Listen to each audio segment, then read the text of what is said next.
Então, vamos começar, então. Bom dia a todos. Meu nome é Mariana, eu trabalho aqui na equipe do Pense Matemática, e hoje a gente vai falar um pouco sobre por que utilizar coding nas nossas aulas. Bom, coding é uma linguagem de programação que está surgindo agora, né? Na verdade, já faz um bom tempo, e isso tem se tornado algo realmente interessante, e a gente gostaria de conversar um pouco mais sobre isso, certo? Bom, então vamos lá. Bom, primeiro, o que é programação? Programar é escrever instruções para um computador, para uma ferramenta digital. Então, você vai dizer o que ele tem que fazer. Você pode dizer para o computador o que você quer que ele faça. Isso pode parecer simples, né? Por exemplo, se eu quero que o computador faça uma soma, como que eu faço para ele fazer uma soma? Isso pode parecer simples, mas na verdade não é. Conforme a gente vai conhecendo um pouco mais da linguagem de programação, a gente vai vendo que isso não é tão simples e exige muito raciocínio lógico da criança, do adolescente, de todos, na verdade, né? Realmente isso desenvolve muito do raciocínio da criança, e a gente vai vendo isso conforme a gente vai programando de fato. Bom, tem uma atividade aqui do Pense Matemática que eu trouxe aqui de uma dinâmica chamada Caça ao Tesouro, que ela é para educação infantil. Então, eles têm que fazer aqui, uma da atividade da dinâmica, é desenhar a programação de um trajeto, de um caminho que o personagem tem que percorrer até chegar a um tesouro. Então, aqui, um dos alunos desenha a programação e o outro tem que fazer. Então, a ideia é que ele coloque lá, tem que andar 3 passos para baixo, 4 para o lado, e assim por diante, né? 3 quadradinhos, no caso. E aí ele tem que desenhar toda essa programação, então ele tem que pensar onde que ele vai colocar o tesouro dele, certo? E como que ele vai colocar, porque existem diversas formas de a gente escrever essa programação, mesmo colocando o tesouro, né, no mesmo lugar, existem diferentes formas de a gente chegar no mesmo lugar. Então ele tem que pensar como que ele vai fazer isso. Isso para uma criança da educação infantil é algo que exige muito do raciocínio dela. Ela precisa mesmo se empenhar em pensar como que ele vai fazer isso, certo? E isso é algo muito interessante, tanto desde a educação infantil até o ensino fundamental 2.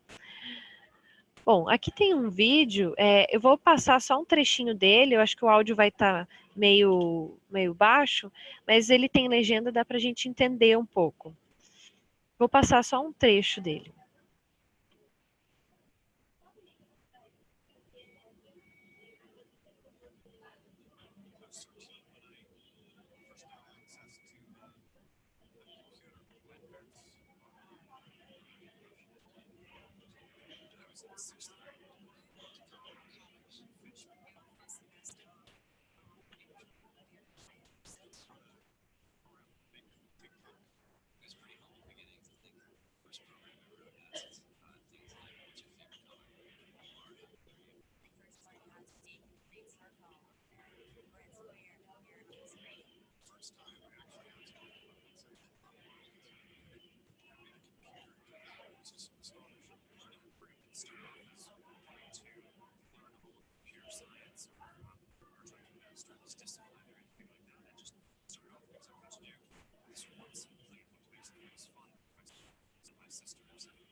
Então é isso. Vou colocar o link aqui no chat aqui para vocês, tá? Se vocês quiserem assistir depois o vídeo com mais calma.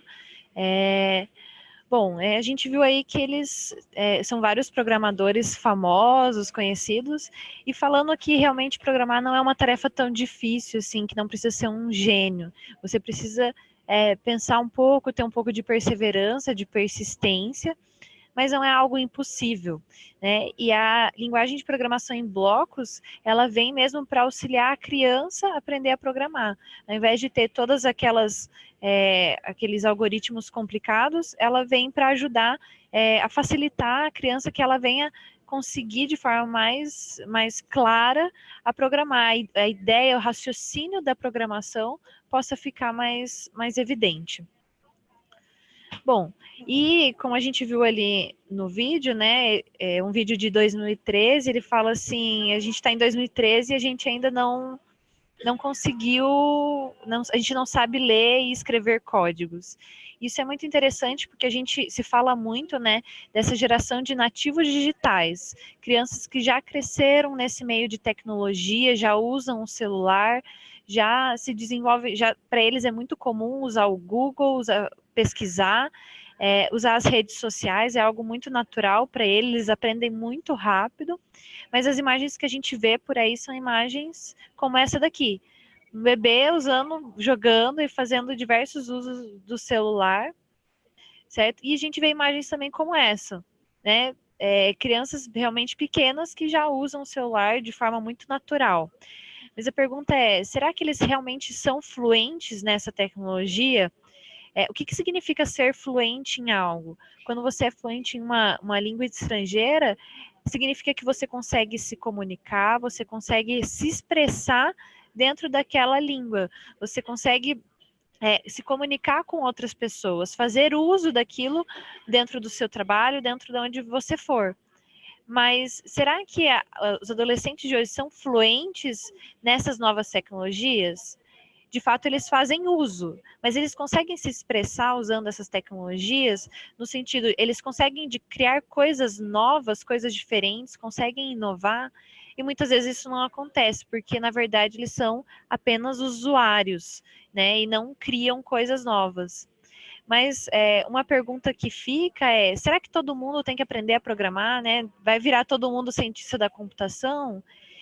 E não é bem isso. Quando a gente vai aprender a ler e escrever, quando a gente é pequeno, a gente vai aprender a ler e escrever, não significa que todo mundo vai virar um escritor profissional. E da mesma forma é com a programação. Você não precisa, você não vai aprender a programar porque você vai virar um cientista da computação, mas você vai aprender a programar porque você vai fazer uso dessa linguagem independente do seu trabalho. E essa é a ideia do coding nas salas de aula, para a gente ensinar o nosso aluno a ter autonomia, a criar coisas novas utilizando a linguagem de programação, independente da área que ele for. Pode ser que ele não vire um cientista da computação, pode ser que ele seja um advogado, mas será que ele não pode usar a programação dentro do trabalho dele como uma ferramenta, como algo a mais? A gente está vivendo novos tempos de muita tecnologia, realmente coisas muito avançadas, e a gente precisa começar a se despertar para isso, a ensinar os jovens e adolescentes a serem fluentes em uma tecnologia, a influenciarem pessoas através da tecnologia. Então, como é algo tão importante que tem tomado conta realmente de diversas áreas da nossa sociedade, a tecnologia, a programação, a tendência é de que ela se torne algo obrigatório no currículo escolar. Essa é a tendência para os próximos anos, porque ela vai começar a se tornar realmente necessária no nosso cotidiano, ela vai começar realmente a ter uma importância muito maior no nosso dia a dia, dentro das profissões. E aqui eu vou passar um vídeo breve do Obama trazendo um recado para os professores, as crianças e os adolescentes dos Estados Unidos.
Então tá aí o recado do Obama.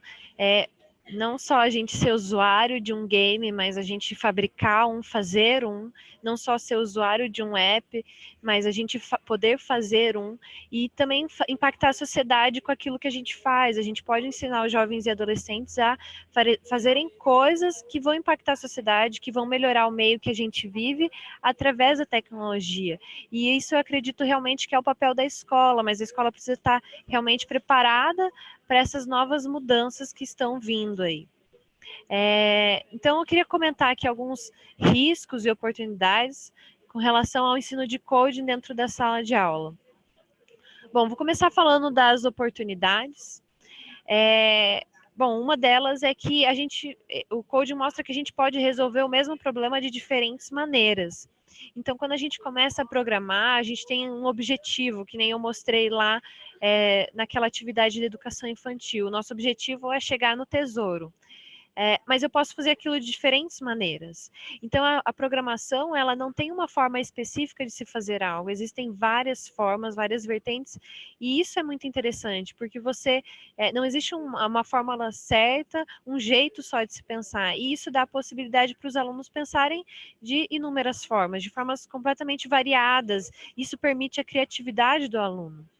E ela ajuda você a encontrar e corrigir erros, porque quando você erra o código, você pode voltar e refazer e repensar naquilo que você fez, na forma como você está pensando. Então, nisso ela pode ser algo realmente interessante para o aluno realmente pensar no que ele está fazendo. Ela desenvolve persistência e perseverança, porque o aluno tem um objetivo, ele quer realmente cumprir aquilo, isso é algo que é do interesse dele, ele quer fazer aquilo, ele quer programar aquele app, ele quer que faça aquilo, e aí, quando ele se vê com problemas, ele vai atrás, ele corre para descobrir como que ele pode fazer aquilo, diferentes maneiras, como que ele pode melhorar, e isso desenvolve essa persistência, essa perseverança do aluno. E ela cria essa necessidade de aprendizagem, ela gera esse contexto significativo, porque é algo que o aluno realmente quer fazer, é algo que é o objetivo dele, criar algo novo. Então, ele se sente com necessidade de fazer algo. Então, ele tem a necessidade de aprender, e quando você tem essa necessidade de aprendizagem, você realmente, de fato, o teu processo de aprendizagem se torna muito mais efetivo, porque você quer aquilo, é uma necessidade tua.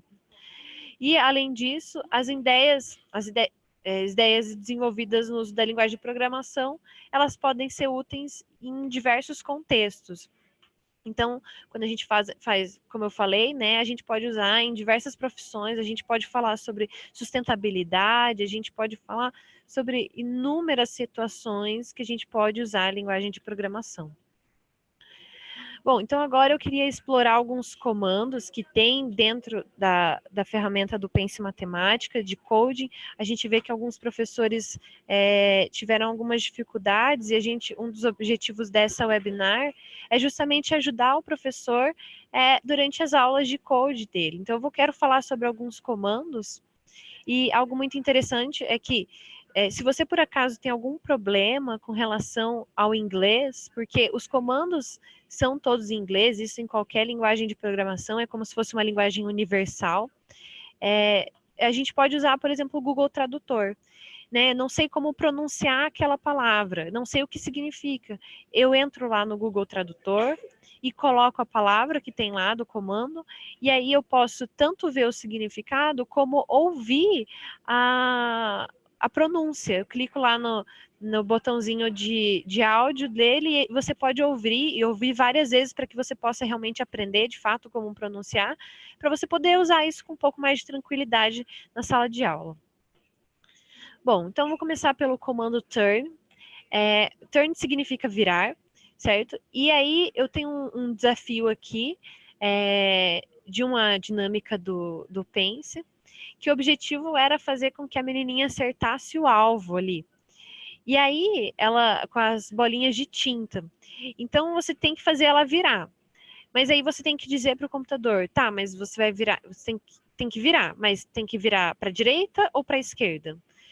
Certo? Eu coloquei aqui a tradução de alguns dos comandos. Tá, tem que virar para a direita ou para a esquerda? Bom, vou pensar. Então, tenho que virar para a esquerda?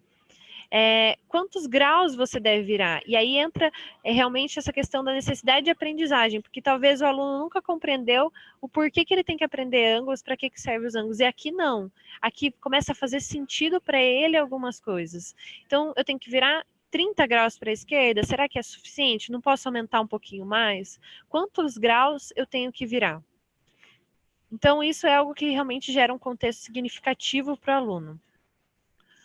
Um outro comando aqui é o move, que significa se mover.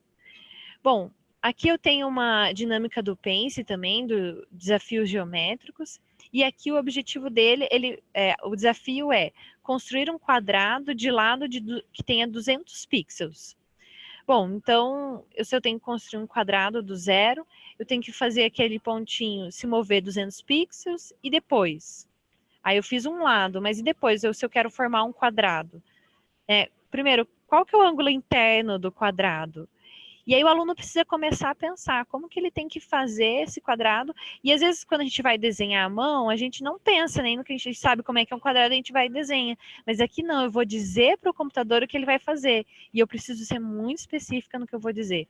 Então, eu vou virar para que lado e vou virar quantos graus. E isso faz o aluno realmente pensar no que ele está dizendo, pensar no que ele está fazendo, no que significa tudo o que ele está fazendo, e aí ser mais efetivo no aprendizado. Então, nesse caso, ele teria que andar para frente 200 pixels e depois virar para a esquerda 90 graus, andar mais 200 pixels e aí ele forma um quadrado. E nessa dinâmica, os desafios vão se tornando um pouco mais complexos conforme vão passando as etapas. Se vocês forem tendo alguma dúvida, quiserem mandar no chat, fiquem à vontade, a gente vai tentar responder depois todas as dúvidas. Bom, aqui uma proposta para poder ajudar o aluno a compreender um pouco melhor sobre o que significa programar. Então, ele vai se sentir no lugar mesmo do computador. A ideia é o jogo da cobra cega, ou cabra cega, em alguns lugares, né? Então, um aluno vai ser a cobra cega, que é o computador.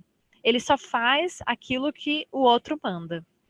E aí, um outro aluno tem que ser o programador. E aí vai ser escondido um objeto dentro da sala. E aí um aluno precisa dizer para a cobra cega, né, para quem está com os olhos vendados, o que ele deve fazer.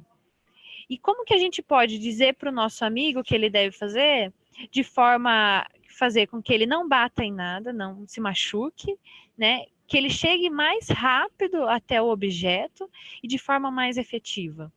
Então, eu posso até colocar como regra nessa brincadeira com menos instruções possíveis. Como que eu posso fazer ele chegar até o objeto com menos instruções possíveis? E aí eu faço o aluno pensar, não, ele tem que andar quantos passos para frente? Então, é mais ou menos 3 passos, mais ou menos 5 passos. E aí a gente trabalha também um pouco do senso numérico.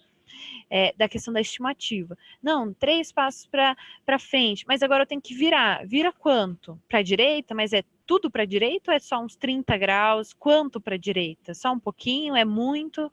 Né? E tentar fazer com que o aluno se sinta no papel do computador, porque você não pode fazer nada que o outro não colocou ali, não propôs ali. E então é uma ideia assim para poder trabalhar com essa ideia de programação, para os alunos poderem entender mesmo o que é a programação. Bom, um outro comando aqui é o comando repeat, significa repetir. Ele torna o nosso código mais inteligente, diminui o tamanho do código, ao invés de eu ficar colocando vários blocos, eu coloco apenas algum, eu diminuo o tamanho do meu código. E a ideia é de repetir, por exemplo, no caso aqui do quadrado, a gente ficou lá, move, turn, move, turn, move, turn, move.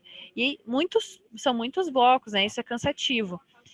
E nesse caso aqui, ele tem que repetir 4 vezes. Então, ele vai colocar o comando ali, repete 4 vezes, e aí move, turn 4 vezes só. Agora que a gente tem o comando repeat while e repeat until, e repeat while significa repetir enquanto. Então, essa dinâmica aqui é a dinâmica das operações misteriosas. Uma dinâmica bem interessante que o aluno tem que programar uma calculadora para ela fazer algumas contas. Nesse caso aqui, ele tem que programar para fazer uma divisão exata. Então, o que ele vai fazer? Ele vai assumir um valor auxiliar ali como o número 1, que é um número dado. Por exemplo, o número 36. Vai ser o número 1. E aí o resultado primeiro é como 0, né? Então ele dá lá, como é divisão exata, vamos supor que o número 1 seja o número 36 e o número 2 seja o número 6. Bom, se o meu auxiliar, que no caso a gente assumiu como número 1, número 36, for diferente de 0, então ele vai fazer aquilo ali enquanto for diferente de 0. Depois que isso mudar, ele vai parar de repetir. Então, no caso aqui, ele vai fazer o quê? Ele vai assumir depois o valor que já estava no auxiliar 1, menos o número 2. Por exemplo, então vai ser o 36 menos o 6. Então vai ser 30. Então o auxiliar 1 vai mudar para 30. E aí o meu resultado vai sempre somar 1. Se era 0, agora vai estar somando 1. E aí volta. O número auxiliar continua diferente de 0? Sim, porque agora é 30. Então eu vou repetir aquilo ali de novo. Então vai ser agora 30 menos o 6. Certo? E aí o meu resultado vai dar mais 1. No final disso, desse processo, o meu auxiliar vai acabar se tornando 0 e o meu resultado vai sair com o valor da minha divisão, como eu estou falando de divisão exata. E isso faz o aluno pensar no algoritmo da divisão, algo que talvez uma lista de exercícios não fosse tão efetivo e não fosse tão animador, né? Tão encorajador para o aluno pensar um pouco nisso. E aí aqui ele vai ter que pensar realmente no algoritmo da divisão, né? O que significa eu dividir um número? Como que eu posso fazer isso de uma forma diferente, né? Ao invés de só pensar lá no método da chave, tentar uma forma diferente de pensar na divisão. Né? E talvez um aluno que nunca entendeu o método da chave vai conseguir compreender isso daqui de uma forma muito mais efetiva. Agora, repeat until significa repetir até. Então, nesse caso, essa dinâmica que é equilibrando-se sobre o abismo, o objetivo é que o menininho chegue ali no baú. Então, ele vai ter que caminhar até chegar no baú. Então, a ideia é que ele caminhe sempre até chegar no baú. Então, ele vai repetir aquele processo de caminhar e virar quando necessário, até ele chegar no baú. Por isso que tá ali, repeat until, e aí tem um desenho do baú ali, do final, da portinha ali. E aí o comando set, que significa estabelecer ou determinar, quando eu determino que algo vai obter aquele valor, que pode trabalhar muito o conceito de variável, né? Quando a variável a gente estabelece um determinado valor para aquela variável. Nesse caso aqui dessa dinâmica, eu estou dizendo que aquele peso do lado esquerdo, ele está assumindo o valor de 227 gramas. Então, é quando eu assumo um valor para uma determinada variável. No caso, é o peso do lado esquerdo. Então, isso é muito interessante para a gente desenvolver o conceito de variável. E um último comando aqui, if, then, else, significa se, então ou se não. Qual que é a ideia? Se acontecer determinada situação, então deverá fazer isso. Se não, faça outra situação. É o que a gente chama de condicional, eu preciso de uma condição.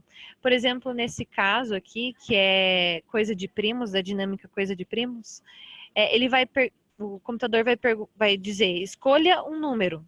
E aí você vai responder lá, por exemplo, o número 5.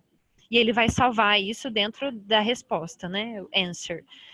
E aí, o que ele vai dizer? If é se. aquela função ali, mod, significa módulo, que é quando é o resto da minha divisão. Por exemplo, se eu respondi o número 5, a minha divisão de 5 por 2 tem resto zero? Não, não tem resto zero, porque 5 não é divisível por 2. Se não é, então eu vou ali para o else. Se não, aí eu vou, switch significa trocar, né? E costume significa o traje, ou vestuário pode ser ali no caso da imagem. Então eu vou trocar a imagem para a imagem que indica ímpar, número ímpar. Mas se eu tivesse colocado, por exemplo, o número 6, então a divisão de 6 por 2 tem resto zero. Então, o que eu vou fazer? Eu vou trocar ali a imagem pela plaquinha ali do par, certo? Então, essa é a ideia, a gente pensar em tudo aquilo que a gente está fazendo, nos algoritmos e fazer o aluno, assim, destrinchar mesmo tudo aquilo que ele está pensando, o que realmente é importante e mostrar que existem outras formas de se pensar a mesma situação. Existem outras formas de se pensar a divisão, de se mostrar, por exemplo, um critério de divisibilidade. Né? O aluno fica nesse papel de investigador, assim, que ele precisa buscar como que ele pode fazer isso. Isso é muito interessante da linguagem de programação. Bom, é isso que eu queria passar para vocês. Eu espero que eu possa ter contribuído com alguma coisa. Se vocês ficaram com alguma dúvida ou quiserem fazer algum comentário, coloquem ali no chat para mim. Se gostaram ou se não gostaram, esperava algo mais, podem colocar ali no chat para a gente poder ter esse feedback. Espero que vocês façam isso, sim. E basicamente é isso. Espero ter contribuído com alguma coisa aí com vocês. Tudo bem? Muito obrigada, então, a participação de todos. E vou ficar aqui esperando, então, os comentários de vocês.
Então, queria agradecer a participação de todos. Então, a gente vai disponibilizar o vídeo para vocês depois. E muito obrigada, viu?